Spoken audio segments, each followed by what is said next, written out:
Okay. Hi everyone, very excited to kick off proceedings. My name is Elliot Greffer. I'm CEO and co-founder of AddZest, and we are the Web3 customer experience platform. And what we focus on is we help companies to help them to get to know their Web3 customer and then win them over with personalized experiences. Now, in the current era of the internet today, people have just come to expect seamless customer experiences. And actually, this is one of the biggest barriers that we have to Web3 adoption today. And unfortunately, in Web3, it's actually dApps, apps, and marketplaces that are causing this poor experience. It actually be very siloed. So if you take a company like Nike, for example, coming into this space, they've had to create two completely separate offerings, and they're actually unable to have the tooling that helps to connect those experiences together. But you also have a complete lack of personalization. If you take NFT marketplaces, for example, you have it so that they have the same sections, things like hot collections. You have to scroll for hours to try and find what you want. There's actually no personalization or understanding of that customer when they visit that store. And AddZest, what we do is we help these companies to easily create one-to-one personalized journeys for those Web3 customers. We help them to do that across the entire customer journey, better helping them to onboard, convert, and retain those users, better helping them to increase their sales engagement. Now, to talk you through a couple examples to really bring that to life. Here we have one of our campaign types, which is personalized offers. Imagine your Nike, for example, you have a Web 2, but also a Web 3 audience, right? And if you can understand that audience, you can begin to better help them convert. So what we do is we can actually detect before a user even connects a wallet, that they're a Web 3 user. And then what we can do is begin to help them convert by offering things like, ability to connect your wallet and actually receive a digital twin of that sneaker when you go through and purchase it. A much higher rate of conversion. We also do things like personalized payments. Let's say you sell drones on a marketplace, and actually you want to understand which of your users are Web3, and therefore be able to better convert them, right? So we can understand this is a Bitcoin user, and they are in Web3, and actually, if we can position them the option to pay in Bitcoin, they're much more likely to convert and buy that drone. We also do things like product recommendations. This is an NFT marketplace. You can see here, no personalization, very standard. What we do with AddZest, we can add things to the front end, such as NFT recommendations, just for you. A user goes through and connect their wallet. We analyze that wallet in the background. We understand that they normally transact around money, and they also are an art NFT collector. And we position those exact NFTs on the front end ready for them to buy there. This is the personalization we will see in Web3 in the future. This is exactly what we're building with AddZest. Now, how does the product work? So, AddZest, we are effectively Hotjar for Web3. I'm sure many of you know that. We're a very quick to install tool. So as a company, you quickly put a piece of JavaScript code into your front end, you can immediately start to track over 500 different data points on these users. And this bridges both Web 2 and Web 3. So we collect first-party data sessions, but we also collect wallet and on-chain data.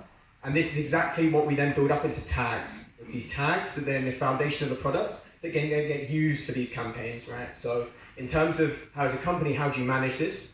You have a very easy to use and intuitive dashboard where you can easily, first of all, understand your audience. You get the analytics and insight, you can see what's happening. You can track them in the CRM, and then you begin to run these campaigns about onboarding, converting, and retaining those users. Now the question then becomes, okay, well, what are the results? Why does this matter? Well, companies in Web 2 massively rely on personalization tools, to the point where in Web 2, you have over 23% of revenue that's attributed to personalization. Companies you'll know, Viewed AI, Hotjar. That's how much of reliance we have in this in Web 2. And right now in Web 3, this doesn't exist. And AddZest is the company that will fill this gap.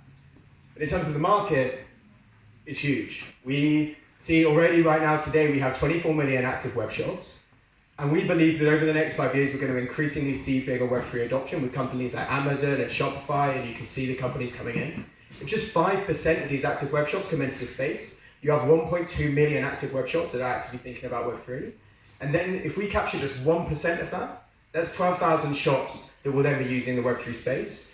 And this isn't even including things like gaming and finance. Now, we've already seen great traction, over 50 customers ready to use our products on launch. Across marketplaces, Web3 projects, Web2 brands. We have one Fortune 100 automotive that's already signed an LOI with us.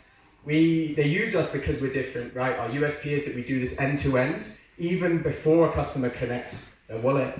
And our pricing is a very standard and accessible model, which is SaaS-based. It increases with the different features that you have per tier. And importantly, if you go above a set quota, it means that you actually get a higher number of calls and therefore revenue for us. Our team is the perfect team for this. Myself, Vincent, and Ian have already worked together and founded successful Web3 agencies and consultants over the past 2 years. Before that, we've worked with some of the biggest technology companies there, Capgemini, Accenture, Microsoft, NASA. I won't go on this, I've got 15 seconds left. The key takeaway here is we'll go live in Q3. And by 2027, in 5 years, we predict to have 14,000 customers with over 40 million in annualized revenue. And we are currently pre-seed funding, 250K pre-seed ticket. We've already closed 50K of that. We're very excited to talk to people today to see if we can close some more of that. And yeah, please do also sign up to the QR code, special beta for today. If you sign up, you can get free early access to the product on launch. Yeah, we look forward to you adding Zest to your customer experience.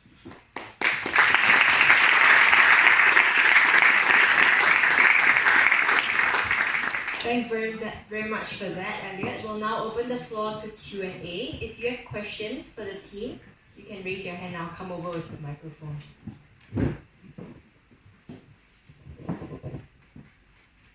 Shirley, one. So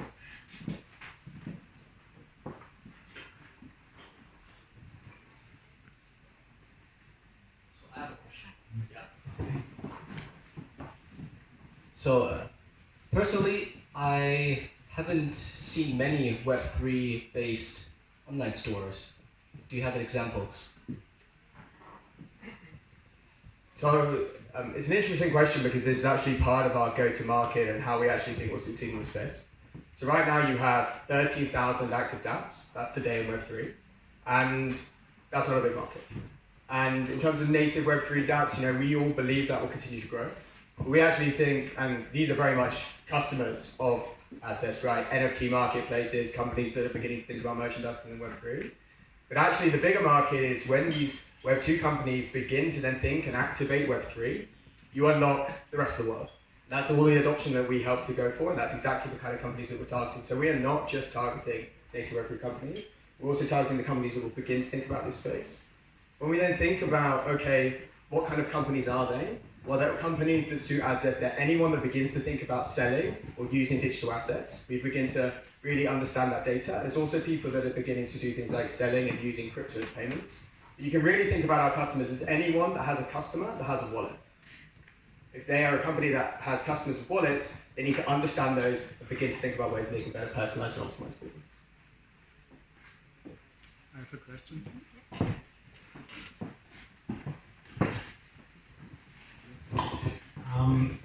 What is the incentive for the users to disclose their Web3 history? I understand it from the shop side that there are many benefits, but as a user, what do I get to open up? Really, really good question. I think this also kind of talks to what could the power of Web3 really do for the future of our product. Max, John Chang, BFG team will know that we've thought a lot about this. Is actually where we kind of started with the idea. You can absolutely, first of all, in terms of customer data, it's only data that's accessible.